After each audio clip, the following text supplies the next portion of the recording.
Hello students, good morning. अपना जो chapter चल रहा था, जो 6 नंबर चैप्टर है, पुष्पी पादपों का शरीर, और इसके अंदर हमने द्विबीजपत्री तना, एक बीजपत्री तना, द्विबीजपत्री मूल, एक बीजपत्री मूल, उन सब के बारे में हमने स्टडी कर ली थी। आज हमें पढ़ना है द्विबीजपत्री पत्ती और एक बीजपत्री पत्ती। तो द्विबीजपत्री पत्ती को हमने स्टार्ट किया था,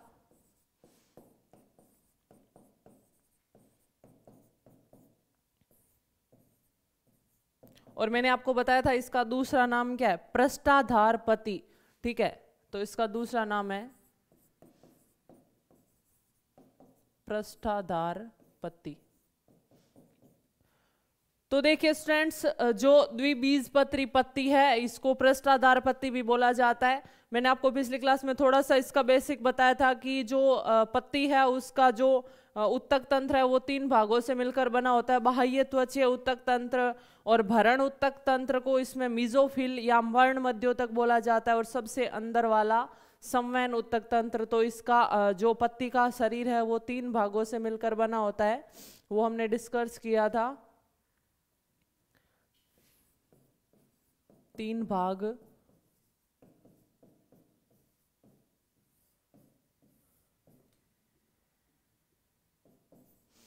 पहला, दूसरा और तीसरा।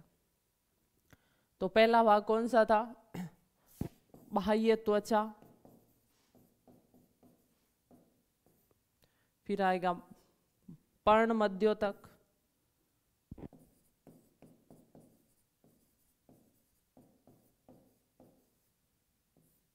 या इसको मीजोफिल भी बोला जाता है,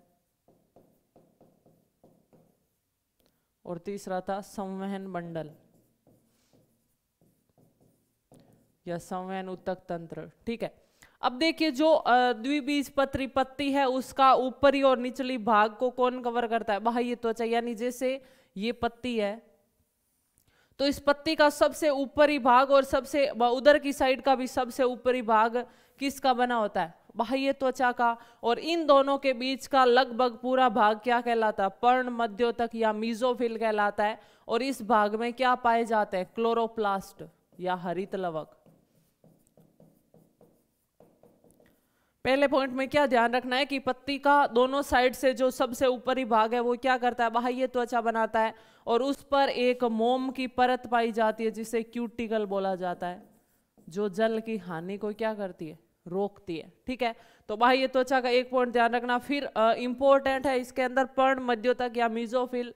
मैंने आपको पहले भी बताया था कि पत्ती का जो भरण उत्तक तंत्र है उसको क्या बोला जाता है? मीजोफिल या पर्ण मध्योतक बोला जाता है। और इसमें क्या उपस्थित रहता है? क्लोरोप्लास्ट।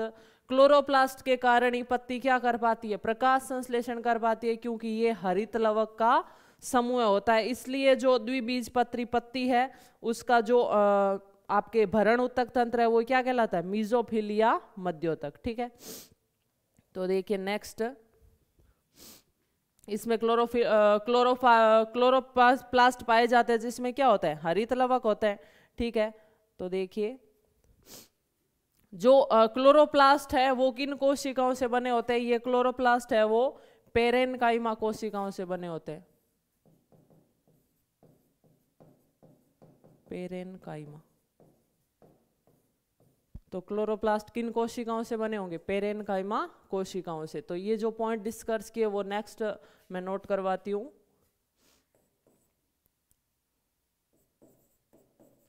बाह्य त्वचा द्वारा पत्ती के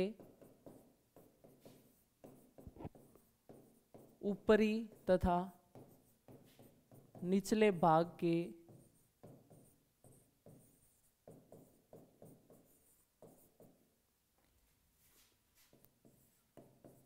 बाह्य स्तर को स्तरित किया जाता है, कवर किया जाता है या बनाया जाता है। बाह्य त्वचा पर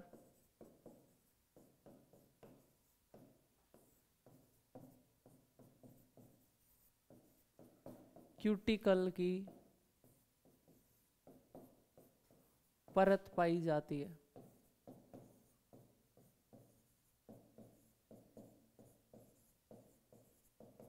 ठीक है। नेक्स्ट पॉइंट,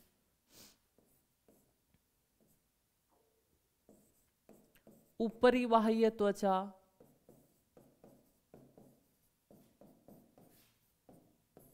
तथा निचली बाह्य त्वचा के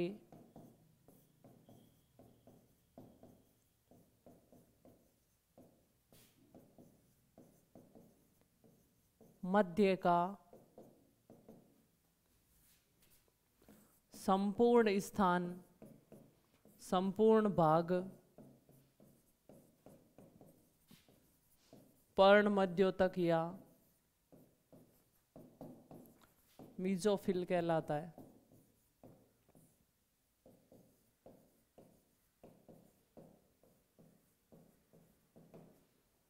नेक्स्ट पॉइंट, पर्ण मध्योतक में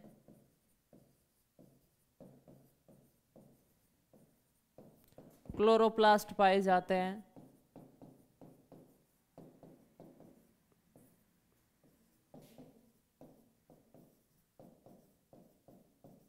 जो पेरेनकाइमा के बने होते हैं। हमने पीछे तने और मूल के बारे में जब स्टडी की तो हमने देखा था कि जो उनका भरण ऊतक तंत्र है उसमें कौन सी कोशिकाएं होती है, पेरेनकाइमा कोशिकाएं होती है। और पर्ण मध्योतक भी एक प्रकार के भरण ऊतक तंत्र का ही क्या है, प्रकार है। तो इसमें क्लोरोप्लास्ट किन कोशिकाओं से बने होते हैं, पेरेनकाइमा कोशिकाओं से बने होते हैं, जो पेरेनकाइमा कोशिकाओं से बने होते हैं।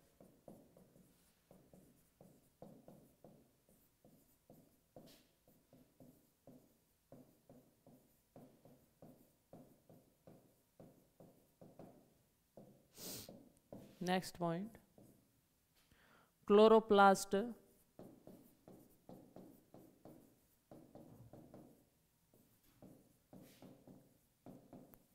प्रकाश संश्लेषण में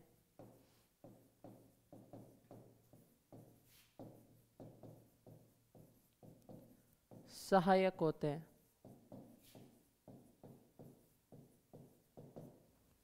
नोट कर लीजिए पॉइंट।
तो देखिए स्टूडेंट्स, जो मैंने आपको बताया कि जो क्लोरोप्लास्ट है वो किन कोशिकाओं से बने होते हैं, पेरेनकाइमा कोशिकाओं से बने होते हैं। अब पत्ती के अंदर जो पेरेनकाइमा कोशिकाएं हैं वो क्लोरोप्लास्ट का निर्माण करती है। तो ये पेरेनकाइमा कोशिकाएं हैं वो दो प्रकार की होती है। तो देखिए नेक्स्ट, जो पेरेनकाइमा कोशिकाएं हैं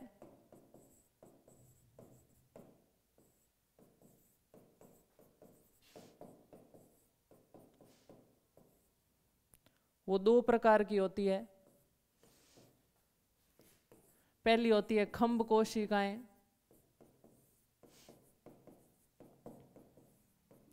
और दूसरी होती है स्पंज कोशिकाएं।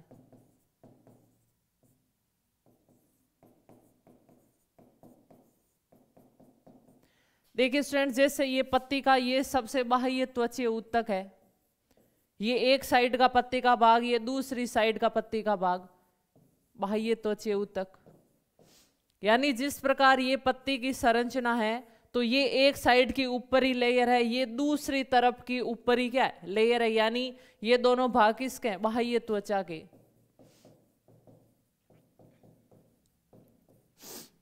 ये भी क्या है, बाह्य त्वचा।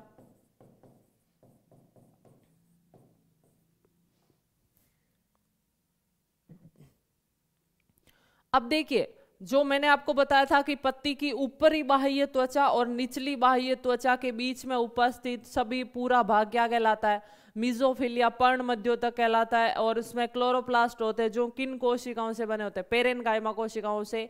और ये पेरेनकाइमा कोशिकाएं दो प्रकार की, खंभ कोशिकाएं और स्पंज कोशिकाएं।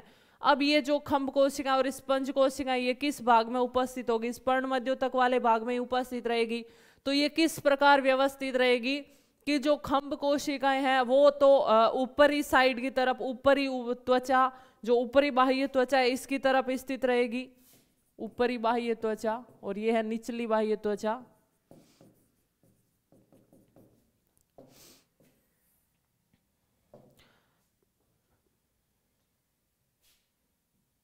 तो देखिए, जो खंभ कोशिकाएं हैं वो ऊपरी बाह्य त्वचा के समीप स्थित रहेगी, जबकि जो स्पंज कोशिकाएं हैं वो निचली बाह्य त्वचा के समीप स्थित रहेगी। दूसरा अंतर, इनका नाम ये खंभ यानी खंबे के समान संरचना होती है। तो ये इस प्रकार की खंबे के जैसी कोशिकाएं पाई जाती है।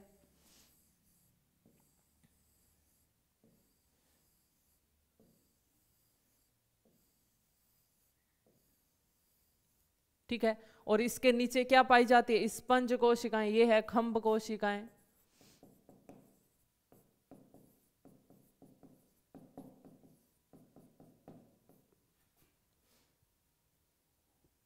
और इनके नीचे पाई जाती है स्पंज कोशिकाएं।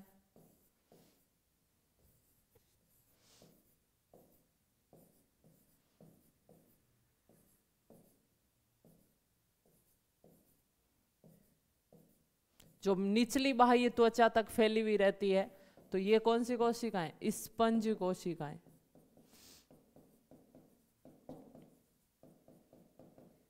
तो दोनों में क्या पॉइंट ध्यान रखना है, खंभ कोशिकाओं में पॉइंट ध्यान रखना है आपको, दो पॉइंट ध्यान रखना है। खंबे के समान संरचना,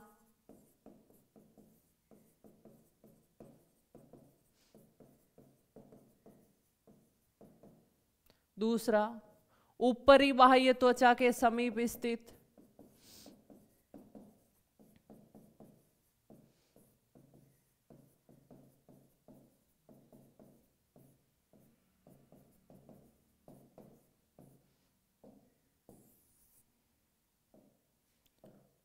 दूसरी है स्पंज कोशिका, खंभ कोशिकाओं के नीचे,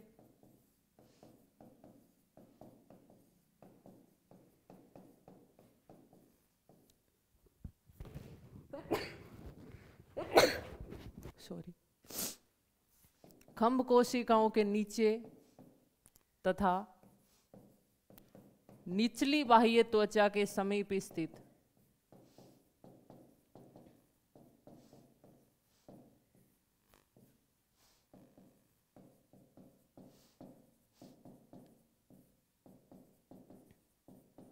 ठीक है, नोट कर लीजिए पॉइंट्स।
तो स्टूडेंट्स ये हमने कुछ पॉइंट देखे, इसमें देखिए ध्यान रखिए कि जो स्पंज कोशिका होती है स्पंज के समान होती है, गोलाकार दिखाई दे रही है आपको या अंडाकार साइज होती है।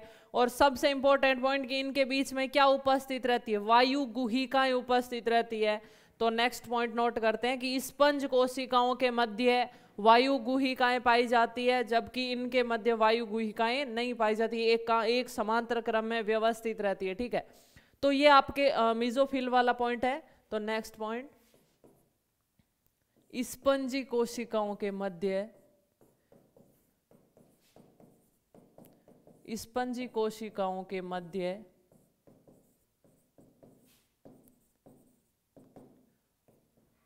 वायु गुहिकाएं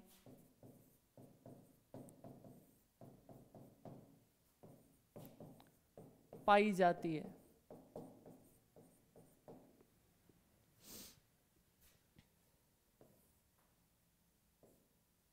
वायु गुहिकाएं पाई जाती है। ठीक है, नेक्स्ट पॉइंट, स्पंजी कोशिकाएं अंडाकार होती है।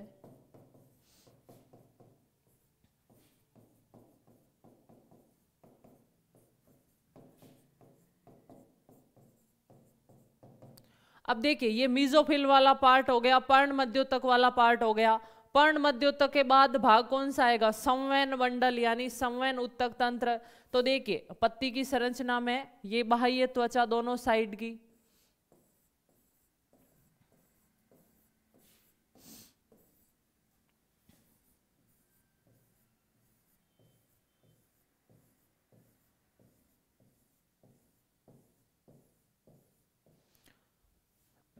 बाह्य त्वचा के बाद इधर उपस्थित रहेगी कौन सी, स्पंजी कोशिकाएं।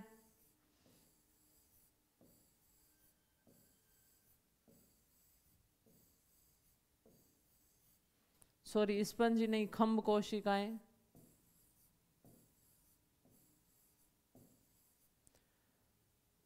और इनके नीचे पाई जाएगी स्पंजी कोशिकाएं,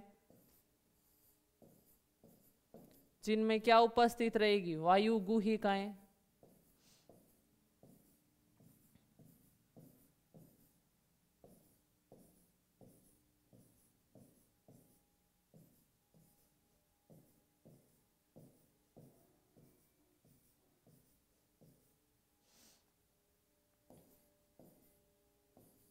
यहां पर देखिए संवहन बंडल इनके साथ उपस्थित रहेगा। तो देखिए संवहन बंडल में बाहर की तरफ फ्लोएम रहेगा, अंदर की तरफ जाइलम रहेगा। तो यहां पर क्या पाया जाएगा, संवहन बंडल। तो नेक्स्ट पॉइंट नोट कर दीजिए,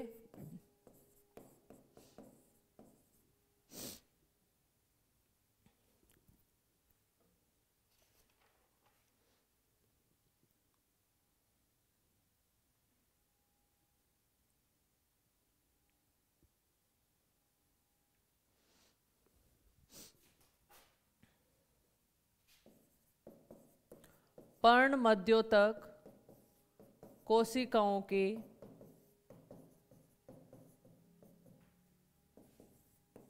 पश्चात संवहन बंडल पाया जाता है, वेस्कुलर बंडल, जिसमें क्या होंगे, जाइलम और फ्लोएम पाए जाएंगे।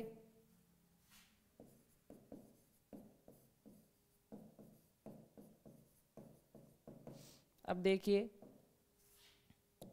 इस प्रकार होंगे संवहन मंडल।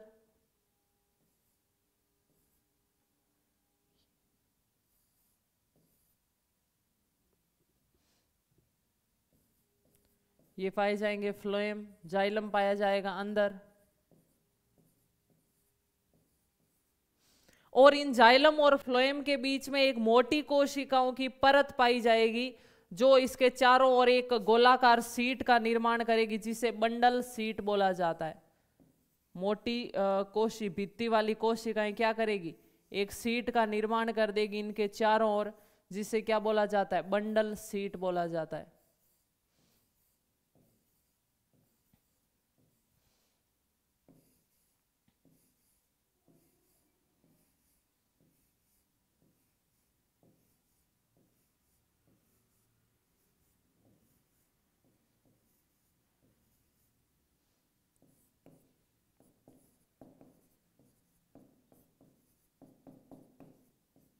Bundle seat.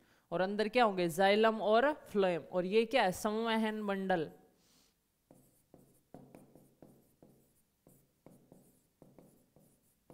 ये एक प्रकार की द्विबीजपत्री पत्ती की संरचना होती है, नोट कर लीजिए।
देखिए स्टूडेंट्स, इसके साथ ही एक पॉइंट आप और ध्यान रखना कि पत्तियों में क्या पाए जाते हैं, रंध्र पाए जाते हैं। और जो द्विबीजपत्री पत्ती होते हैं ना, इनमें निचली सतह पर रंध्र ज्यादा होते हैं, ऊपरी सतह पर लगभग रंध्र नहीं पाए जाते हैं। तो देखिए इसके साथ ही आप रंध्र भी नोट कर लीजिए।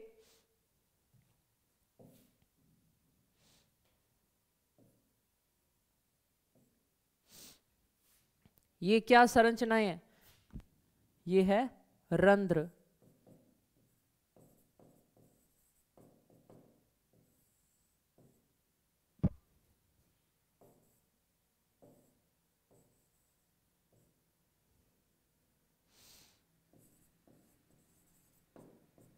तो ध्यान रखना, रंध्र है वो द्विबीजपत्री पत्तियों में निचली सतह पर पाए जाते हैं। नोट करके पॉइंट ध्यान रखना, क्योंकि ये इनमें एक बीजपत्री और द्विबीजपत्री पत्ती में मुख्य अंतर है। क्योंकि एक बीजपत्री पत्ती में दोनों बाह्य त्वचा पर रंध्रों की संख्या समान होगी। जितनी जितने निचली सतह के समीप होंगे उतनी ऊपरी बाह्य त्वचा पर भी होंगे, लगभग बराबर होंगे। लेकिन जो आपके द्विबीजपत्री पत्ती है, जो आपके पृष्ठाधार पत्ती है, उसमें सिर्फ निचली सतह के पास रंध्र पाए जाते हैं, ऊपरी सतह पर रंध्र नहीं पाए जाते हैं। तो नेक्स्ट पॉइंट, द्विबीजपत्री पत्ती या पृष्ठाधार पत्ती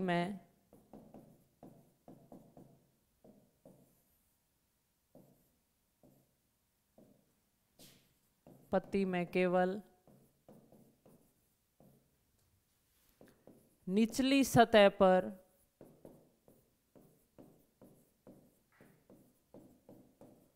रंध्र पाए जाते हैं।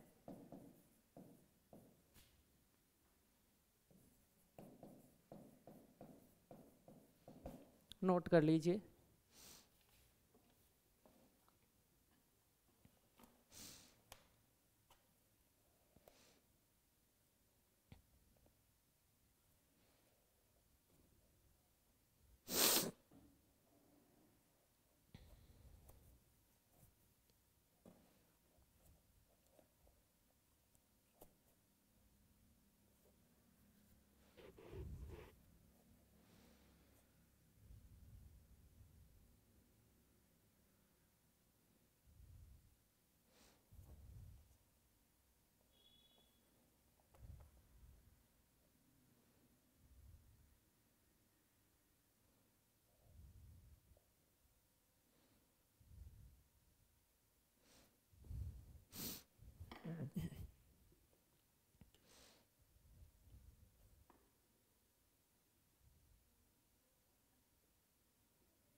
तो ये हमारे द्विबीजपत्री पत्ती या पृष्ठाधार पत्ती थी। अब हम देखते हैं एक बीजपत्री पत्ती या समद्विपार्श्व पत्ती।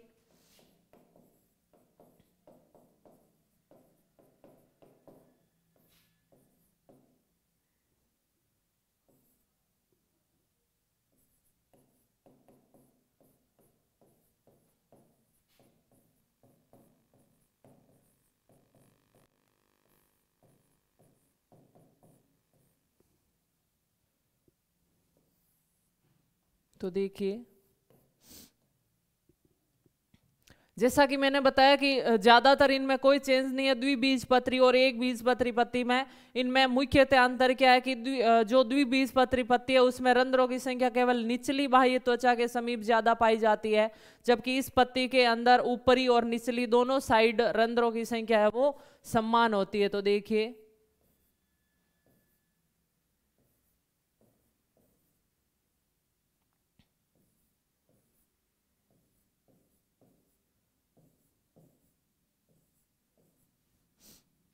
ये ऊपरी बाह्य त्वचा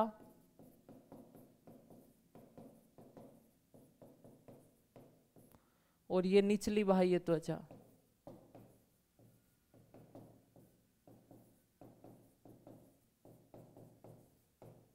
और ये क्या उपस्थित है, रंध्र। इसमें भी ये क्या है, रंध्र। यानी पहला पॉइंट, इन पत्तियों में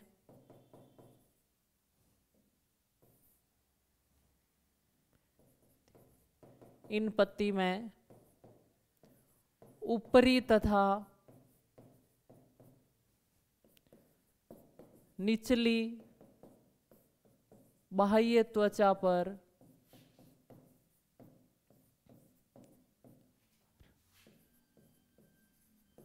रंध्रों की संख्या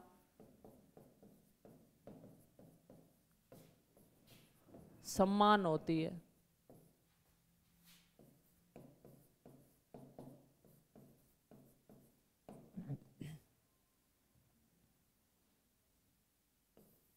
ठीक है, उसके बाद देखिए इनमें बीच में क्या पाया जाएगा, भरण उत्तक तंत्र यानी मीजोफिल पाया जाएगा, संवहन उत्तक तंत्र पाया जाएगा यानी भरण उत्तक तंत्र। सेम उसी प्रकार होगा, प्लस क्या होगा, संवहन उत्तक तंत्र।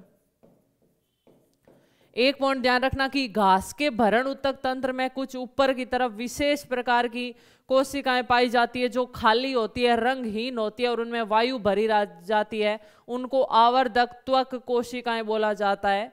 तो ये पॉइंट ध्यान रखना, घास में आवर्धक त्वक कोशिकाएं पाई जाती है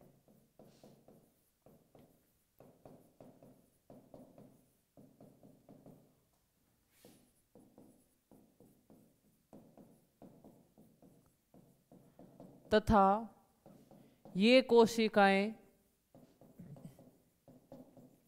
देखिए अगर कोशिका के अंदर जल भरा हुआ हो तो उसको स्फीत कोशिका बोला जाता है, और जैसे ही जल भरेगा तो रंध्र खुल जाएंगे, वाष्पोत्सर्जन की प्रक्रिया होगी और पत्तियां भी क्या करेगी, मुड़ जाएगी। तो उस समय जब कोशिकाओं में जल भरा हुआ उनको क्या बोला जाता है, स्फीत कोशिका। यानी पत्ती की स्फीत अवस्था के अंदर ये कोशिकाएं जो आवर्धक त्वक कोशिकाएं, ये क्या करती है, पत्तियों को मुड़ने के लिए प्रेरित करती है। तो देखिए, तथा ये कोशिकाएं स्फीत अवस्था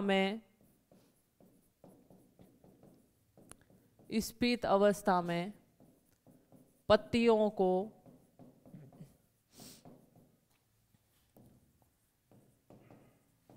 मुड़ने के लिए प्रेरित करती है।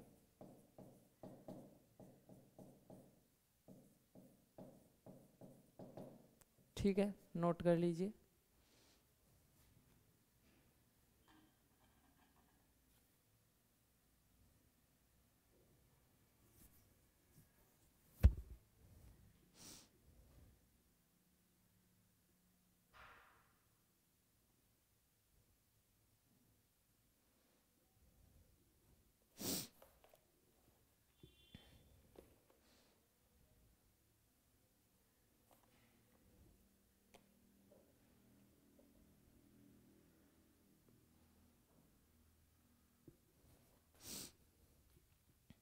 देखो स्टूडेंट्स, ये मुड़ने के लिए प्रेरित नहीं, मुड़ी हुई पत्तियों को खुलने के लिए प्रेरित करती है स्पीत अवस्था में। वापस देखिए, करेक्शन करना है थोड़ा।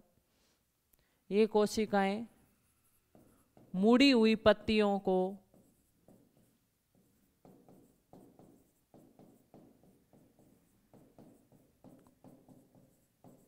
खुलने के लिए प्रेरित करती है,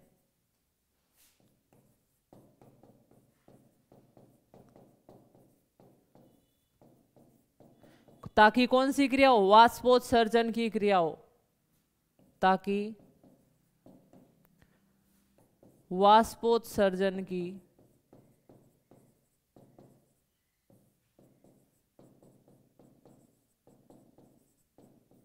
क्रिया हो।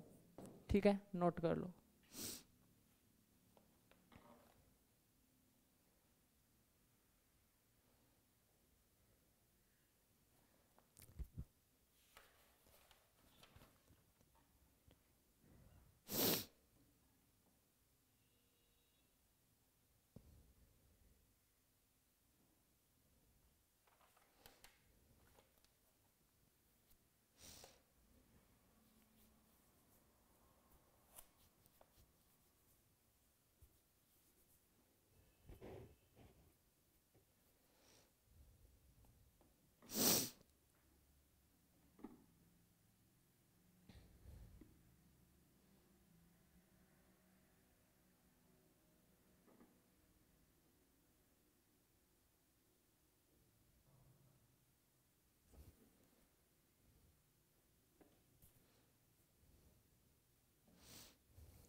तो देखिए स्टूडेंट्स, जो आवर्धक त्वक कोशिकाएं होती है वो क्या काम करती है? पत्तियों को खुलने के लिए प्रेरित करती है, जिसके कारण वाष्पोत्सर्जन की प्रक्रिया होती है।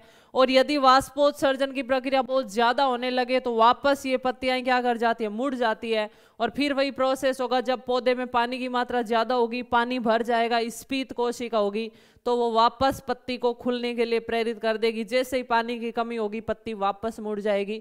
तो इस प्रकार ये प्रोसेस है वो चलता रहता है। तो इसके साथ ही आपका ये जो एक बीजपत्री पॉइंट्स है वो कंप्लीट होते हैं। यानी हमने द्विबीजपत्री मूल, एक बीजपत्री मूल, द्विबीजपत्री तना, एक बीजपत्री तना, द्विबीजपत्री पत्ती, एक बीजपत्री पत्ती, इन सब के बारे में स्टडी कर ली।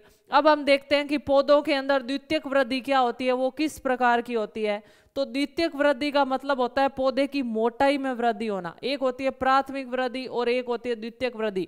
प्राथमिक वृद्धि का मतलब है पौधे की लंबाई में वृद्धि होना, और वो किस कारण होता है? शीर्षस्थ विभज्योतक के कारण होता है। बताया था मैंने आपको, एक होता है शीर्षस्थ विभज्योतक, एक होता है अंतर्वेशी विभज्योतक। वो दोनों प्राथमिक विभज्योतक है, यानी वो प्राथमिक वृद्धि करवाता है। और एक था द्वितीयक विभज्योतक, यानी जो पार्श्व विभज्योतक था, शीर्षस्थ विभज्योतक और अंतर्वेशी विभज्योतक है, वो प्राथमिक विभज्योतक होते हैं, जो प्राथमिक वृद्धि करवाते हैं, यानी पादप की लंबाई में वृद्धि करवाते हैं। जबकि जो द्वितीयक विभज्योतक था वो पार्श्व विभज्योतक था उसका उदाहरण, और वो क्या करता था? पौधे की मोटाई में वृद्धि करवाता था। और इस प्रकार की वृद्धि क्या कहलाती है? द्वितीयक वृद्धि कहलाती है। तो आगे है द्वितीयक वृद्धि, पादपों में द्वितीयक वृद्धि, पादपों में द्वितीयक वृद्धि। तो द्वितीयक वृद्धि का मतलब क्या है? पादप की मोटाई में वृद्धि होना। अगर पादप की लंबाई में वृद्धि हो रही है मतलब प्राथमिक वृद्धि हो रही है, और यदि पादप की मोटाई में वृद्धि हो रही है तो मतलब पादप में द्वितीयक वृद्धि हो रही है। ठीक है, तो स्टूडेंट्स इसके बारे में डिस्कस करेंगे हम नेक्स्ट क्लास के अंदर, क्योंकि अभी हमारी क्लास का टाइम हो गया है। तो नेक्स्ट क्लास के अंदर हम पढ़ेंगे पादपों में द्वितीयक वृद्धि, बसंत दारू, शीत दारू, वो सब के बारे में स्टडी करेंगे। तो अभी तक की थी अपनी क्लास, मिलते हैं नेक्स्ट क्लास में, तब तक के लिए थैंक यू सो मच।